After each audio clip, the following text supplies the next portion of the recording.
Welcome back to Paperback Ponderings, and welcome to part 3 of our mini-series going over the top 5 winners of the Goodreads Choice Awards in 3 different categories. So we were looking at romantasy and fantasy already, and now in this little part of the mini-series we're looking at YA Fantasy and Sci-Fi. We're going to give you a short description of each book, as well as whether we've read it and whether we think it deserves its place in the top 5 winners. We're going to keep it spoiler free, so you have nothing to worry about from us if you have not read these books and you're just trying to see what's popular out there. No spoilers here.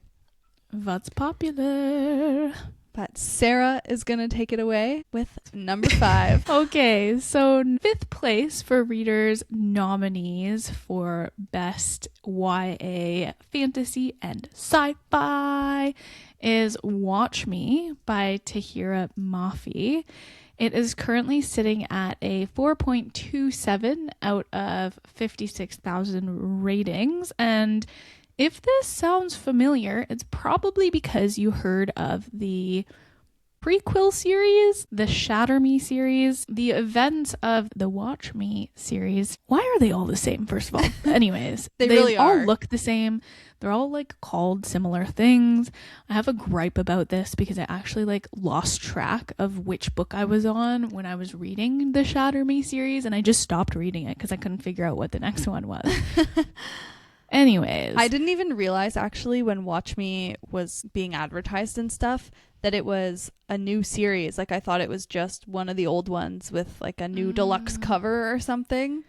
Yeah, they really could have done that better. It is a whole ass new series. However, it's set 10 years after the events of the Shatter Me series in the same world, with a character that we know from the Shatter Me series, which is kind of fun. The main character is James Anderson, and we meet him back in the other series, and we get to follow his story now.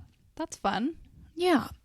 So this series, to make things even more complicated, the spin-off series, this one, Watch Me, beginning with Watch Me, is called the Shatter Me, the New Republic series. Why? So we have the Shatter Me series, and then we have the Shatter Me, the New Republic series. Kill me in the face. What is that? Come on. You could have come up with a different name for the series. 100%. However, I am actually kind of intrigued and excited by this, and it sort of made me want to go back to the Shatter Me series and finish it, because I did enjoy it when I did read it. It was 3 years ago. I got 4 books in, 5 books in, and then I just kaputs because I lost track of where I was. And that's not even too long ago. I thought you were going to say you read it in high school and you forget everything now, but no, that's salvageable. You could go back. Yeah, I read this in my pre-Kindle life, which would have been my post Throne of Glass obsession. Okay. So about 4 years ago now, I started this series, and I made the critical error of buying a boxed set on ebook that was not in order. Oh, you know how no. the Throne of Glass series has you have Throne of Glass, Crown of Midnight, whatever, the first 3, and then Assassin's Blade, and then so Assassin's Blade in the virtual box set is the last book, so you have to do some jumping around depending on how you want to read the books. This series did the exact same thing to me, and I couldn't figure out where the fuck I was. I was so lost. I was I think I missed something. I read a whole book, and I was I think I missed a book. Oh no. Yeah, that's a whole tangent. But so this book is set in the dystopian fantasy romance 10 years after the events of Shatter Me. In the decades since the rebellion, the newly formed New Republic of the West has enjoyed relative peace, but that calm is about to shatter. In this story, we follow James Anderson, who is determined to prove himself. Believing he can achieve what his adversaries never could, James infiltrates Ark Island, the last stronghold of the reestablishment, which is the establishment prior to the rebellion of 10 years ago. Though he ends up in a prison cell, his presence within the island signals that the remnants of the old regime are still powerful and dangerous. On Ark Island, Rosabelle, or Rosa Wolf, survives under constant surveillance by a brutal system that treats monitoring as security and suppresses emotion as a weakness. A trained assassin conditioned to obey without question, very cool, Rosa has built her life around protecting her younger sister and controlling her own reactions. But when James and Rosa meet, initially as enemies, their clash ignites a slow burn connection that challenges both of their beliefs about loyalty, freedom, and trust. So as they work together to uncover deeper conspiracies and face threats from both the island's hierarchy and the crumbling world beyond, this story explores identity, resistance, and what it means to truly live when no one is watching. So it's got very similar vibes to the Shatter Me series. Shatter Me starts in a prison, and then there's a rebellion, etc., etc. People have powers, yada, yada, yada, military stuff.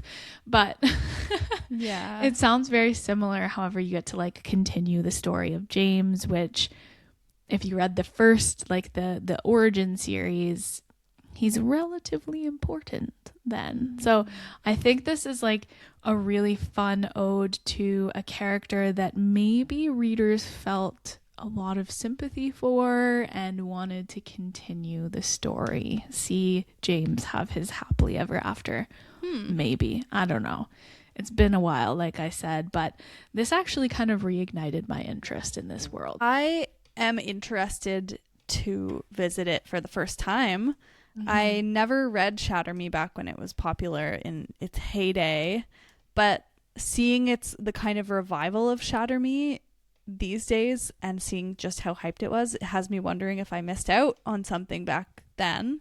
And I think also we did something on Instagram a little while ago where we were talking about like favorite morally gray people, and I think you talked about Aaron Warner as one of your things, and I was surprised to hear that because it being YA and it being such an older book that I just in general was surprised, and it made me look at it with a new light. Like, okay, somebody that you would put as a top contender for morally gray men, then that sounds like something I want to read. Yeah. I feel like the Shatter Me series, at least the beginnings of it, kind of the relationship between like Warner and I forget what the female main character is. Juliet or something? Juliet, yeah.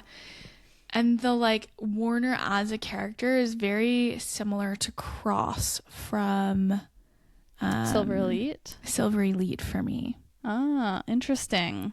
If that piques interest at all. Definitely does, yeah. Maybe I'm re-entering my YA era this year. I think if you were to re-enter the YA era, this would not be a bad place to start. Like I remember I loved it. I need the physical books to keep it all straight because that shit got complicated. Oh man. Yeah, well with titles like that, that's like some JLA series title action. Yeah, 150,000, 10%. Yes. Yeah. Yeah. Yes. Yes. What's next? Number 4 for readers' YA fantasy nominations. Number 4 is Oathbound by Tracy Dion. Oathbound currently has a 4.24 out of 26,000 ratings, and it is the third book in the Legendborn cycle, with one more coming out, I believe. The first book, Legendborn, follows Bree, a 16-year-old girl who arrives at UNC Chapel Hill for an early residency program designed for extra smart high schoolers. When on her first night on campus, she witnesses something she was not supposed to see, a magical attack from a demon feeding on human energies. She also watches as a secret society of students calling themselves Legendborn hunt the demon down and then erase the memories of all the people who witnessed it, including Bree, except it doesn't work on her. She does remember what she saw, and she also recognizes some of the magic, realizing that she has seen magic like this before on the night that her mother died and the police told her father and her what happened. So because of this, Bree starts to suspect that maybe what happened to her mother was not an accident, and maybe these people in this society were involved in her mother's death somehow.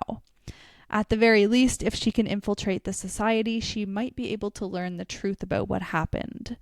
So she recruits Nick, a legend born with a grudge against the society who has exiled himself from their ranks, and convinces him to partner up with her to learn the truth. However, their partnership pulls them deeper into the society's secrets, and when the Legendborn reveal themselves to be descendants of King Arthur's knights and explain that a magical war is coming, Bree has to decide how far she's willing to go for the truth, and whether she should use her magic to take the society down or join them in their fight. This story is just like so reminiscent of the Mortal Instruments. Like, I have a hard time not thinking about the Mortal Instruments when I hear this synopsis, in my opinion. Yes, that's what drew me to it. That and the fact that Oathbound, when it was releasing, I think this series has a bit of a cult following as well. Yeah. So there was a lot of hype that I was seeing for it online. And that premise with she witnesses a demon killing somebody, and then she witnesses people secretly killing the demon and covering it up. Like, that is City of Bones right there. To its core. Even the like death of the mother being questionable. Yeah. So I did listen to the audiobook for this one. It was not quite what I was expecting. It was good, but it was very prominent on the Arthurian lore. I see. Which I didn't quite realize from the description. I think the City of Bones aspect kind of distracted me. And I didn't realize that literally the whole thing is like very Arthurian. Interesting. Okay. So, and that's not really my thing. I have realized I just am not that interested in Arthurian stuff. Yeah. So if that is your thing, you will probably love this. It was well written. It was a fun secret society book, but yeah, it just wasn't my personal fave. Super fair. Absolutely super fair. I don't know if it'll be on my list, to be honest, but no, that's fair. Yeah. Coming in at number 3, Rebel Witch by Kristen Ciccarelli.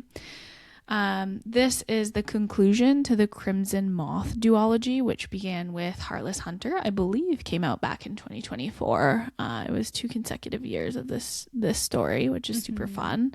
It's currently sitting at a 4.19 out of 236,000 ratings. Heartless Hunter, the first book in the duology, is sitting at a 4.17 out of 382,000 ratings. So pretty highly rated, all things considered. And Heartless Hunter was also a nominee for Reader's Favorite YA Fantasy in 2024. So super fun. For anyone who hasn't heard of Heartless Hunter, it is a story set in a society where witches used to be rulers.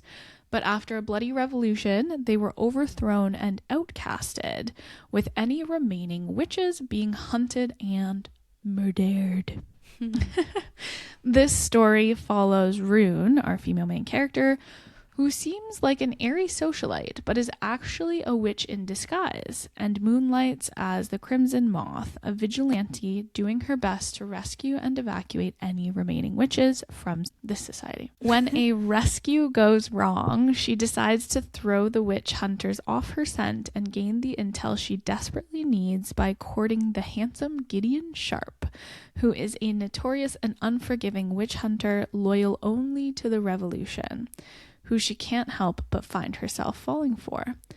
However, Gideon has reason to suspect that Rune is either involved in or is the Crimson Moth, so the two begin a delicate dance of using each other while also starting to truly fall for one another. I did read this book. I finished this duology this year. Did you read Rebel Witch? I did, yeah. Yeah. I quite enjoyed it. I know it wasn't perfect. The series in general was not like the best series I've ever read in my whole ass life. But I really did enjoy the conclusion of the story. I liked the character arc of Rune specifically in this story, and Gideon. I think like the characters themselves were super dynamic. So I actually gave this book a 4 stars out of 5. And I would certainly recommend it. Yeah, I think it's fun. I think same thing here, like not my favorite ever, but it was a solid time, very fast-paced story, easy to get swept up in, like very bingeable. So yeah, and also like everybody is obsessed with this duology, so not at all surprised to see it in the top 5. Yeah, 100%. I also think that it's relatively unique and engaging, like enthralling. There's some twists and some turns. And they're short books, like comparatively in the fantasy world. I think they're less than like 400 pages each. So very digestible. I went through them quickly. Yeah, same. Mm-hmm. Speaking of digestible and conclusion to a series, what's next? In number 2 position, the runner-up, we have Fearless by Lauren Roberts. This one is the conclusion to the Powerless trilogy. It's currently sitting at a 4.06 out of 360,000 ratings. And this one, or Powerless, the first book in the series, is set in the kingdom of Ilia, a world divided into elites and ordinaries, where to be an ordinary is to have a death sentence. Peyton Gray is an ordinary hiding in plain sight, living in the slums and coasting under the radar, all until one day, while she's performing her tricks and scamming whoever she can, she unsuspectingly saves one of the princes of the kingdom, Prince Kai, the very man who is tasked with finding and eliminating the remaining ordinaries in the kingdom. So, getting dubbed as the Silver Savior because of her silver hair, Peyton is selected to take part in the Purging Trials, which are a series of trials to showcase some of the strongest of Ilia's elites and their powers. But as an ordinary with no magical abilities, she is now in serious danger because she's got to put on a show and pretend she has magical powers and try not to die. So really fun series, really fun trilogy. I have not read Fearless yet. I still haven't gotten around to it, but the first couple books I loved. I think I gave them both 5 stars. So yeah. You read Fearless. I did. Yes, I finished Fearless in this calendar year. I didn't love it.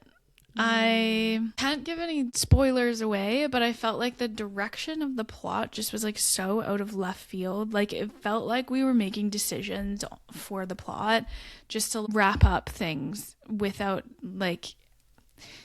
It felt like she was building the plane as she was flying it, if that makes sense. Like, yeah, we got to the end and it's like, oh shit, we need to wrap up this storyline and that storyline and this question mark and this plot hole and blah, blah, blah. Like it felt like it wasn't planned enough to be like a believable progression in any way to me. Yeah. I had high hopes. Like I thought that it could have been quite exciting, especially where we end off the second book. But yeah, I don't know. I'm a little disappointed in the way that this series went because I loved Powerless and the jury was out with the second book, Reckless, I believe. Then we got to this one and I was like, will the jury come back and sway me either way? And it did, but not in favor of this story. Yeah. That is unfortunate because you did love Powerless. I did. But I really did. Yeah, I loved it. I do get the sense that Lauren Roberts, well, we know she was a TikTok girl. She was a book talker who was like, hey, this would be a fun premise. And then all her followers were like, oh my gosh, write it. And then she did. Mm-hmm. I do get the sense that, yeah, she was like writing it for the book talkers and less because she had this like story that she wanted to tell and more so like, can I write a fun story with some shocking twists and banter? So more like I'm getting like more surface level vibes from the series, but fun time overall. I can't wait until you read it. Like I think I have seen a spoiler. I think I know what the dealio is and I have questions. I'm not going to say it right now, but yeah. I just haven't been feeling pulled to go back to it for some reason. That's fair. It's probably because I'm harping on it all day, every day. Yeah, but I also feel like you a lot of confidence in reading this story. No, you're not. That's true. But but I do also feel like, I don't know, like I feel like I read it already and I just am done. I don't know. Yeah. We'll see if I go back. Yeah.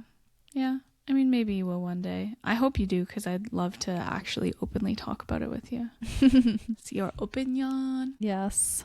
But that was Fearless by Lauren Roberts in second place. Okay. So, the winner of the Goodreads Choice Awards for YA Fantasy and Sci-Fi is, to absolutely nobody's surprise, Sunrise on the Reaping by Suzanne Collins. Landslide winner. I don't even think it's a question. It's like the Onyx Storm of YA. Everyone loved it. We all love the Hunger Games. It like directly appeals to all of the millennials who grew up reading dystopian stories. Sunrise on the Reaping is sitting at a 4.51 out of just over 1 million ratings on Goodreads. And it is actually the prequel to the Hunger Games and set 24 years before Katniss's story begins, and follows Haymitch, who, as we all know, was Katniss's mentor through her games. So Haymitch, this is the story of Haymitch's games. In Haymitch's story, he was forced to compete in the 50th annual Hunger Games, also known as the Second Quarter Quell. And every quarter quell, the Capitol does something extra, something special, something spicy, like we saw in the original Hunger Games. And this time they doubled the amount of tributes that had to be sent into the games. So when Haymitch's name is called, he's forced to leave behind not only his family and friends, but his girlfriend, Lenore Dove. Now, we know from the original trilogy that Haymitch's story does not end happily, which is why he's a drunk in the future. But through this book, we learn how and why, and that the story of Haymitch's games that was broadcasted to the world is not actually the truth of how it went down. Very intriguing. So I had my reservations, like, not necessarily coming into this story because we all loved Haymitch from the Hunger Games, but more so like wondering how Suzanne Collins was gonna write a poignant story where we already know the ending. I wasn't valid concern. Yeah, I wasn't sure, but I've heard like across the board great things about this story. I really can't wait to get into it. It is a priority for 2026 for me, along with Mate. I'm glad to hear it. But super well deserved in my opinion. Kyla has read it. What are your thoughts with Sunrise on the Reaping being the winner for 2025? Oh, hugely well deserved. This was my vote in the category. It was an instant 5 stars for me. It's a really heartbreaking book. Like you said, we already know it, whether or not you remember the details, because you do learn some of the details about his story in the original trilogy, but whether or not you remember the details, you remember him, and you remember him being a drunk, and it's really sad to watch him go from such a golden retriever type boy to what we know him to be in the future. And it doesn't lose any interest value, in my opinion, even though we know what's going to happen. Like, it's still super interesting the whole time. You want to know how it's going to happen. You're meeting new characters and falling for them at the same time as knowing the whole time that they're going to die because it's the Hunger Games. Heartbreaking. Yes. So if you're looking for a story that will make you feel something, this is absolutely it. It's really, really sad and really, really good at the same time. Like, you have the trials, of course. The actual games themselves are going to keep you on your toes. It's also very timely for right now, and the way it discusses propaganda and media misrepresentation of events and, you know, submitting to authority, even when the masses have a greater manpower than, you know, the limited few in charge, but the people just kind of submit anyways. And there's a lot of interesting conversations being brought up by Suzanne in this one. So the highly origins recommend. Of the rebellion, perhaps. Yes. Yeah. And that's the thing too. A major theme in this one is, like, with the Hunger Games trilogy, you see success, right? Like, it's Katniss's trilogy and the success of the revolution. But this one just goes to show that Katniss just didn't, like, waltz in one day and bring success. Like, this revolution has been happening for years and years and years, and there have been so many failures along the way. And it's not just her that brought things to success. It's all these people along the way who did things, who got it to the point where she could bring it success. Nice. Yeah. So I'm so excited to get into it. I'm so excited for the movie. I'm just loving that Haymitch got his time in the sun. Yeah, the movie's coming out in November, so you have lots of time to read it, but read it sooner than later so that we can talk about it. But yeah, highly recommend. Well-deserved first place win. But that is everything we have for you today and in our series. Although if you started with this one in our Goodreads Choice Awards mini-series, you can also find the Romantasy and Adult Fantasy winners, top fives, out now on Spotify and YouTube. So go check those out and reach out to us at paperback.ponderings on social media if you have anything to say, or if you think that there is a different book that should have won. We want to know your thoughts.